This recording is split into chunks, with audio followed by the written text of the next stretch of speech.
think so. I think it's because it's a story about making an effort. It's about stepping out of your comfort zone in a war zone. It's about making a decision to do something and to be something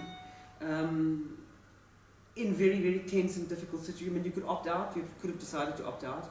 Although what was interesting is that for many white South Africans, young white South Africans, the cultural boycott prevented people from becoming internationally famous. There were a few bands, Clout being one of them.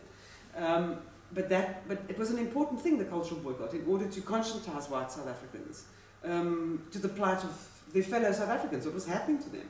So I think it was interesting to be a young, talented white musician caught up in the currents of history at that time. And for some people it might have been unfair, but the book will appeal because South Africa's story appeals. That part of the story appeals, the kind of Rainbow Nation thing. And because people like Mandela feature in it, Graça Machel features in it, Zinzi Mandela features in it, the struggle features in it. I think she's somebody who's a music icon. You know, you can't use that word. It's like, you know, it's a classic or it's a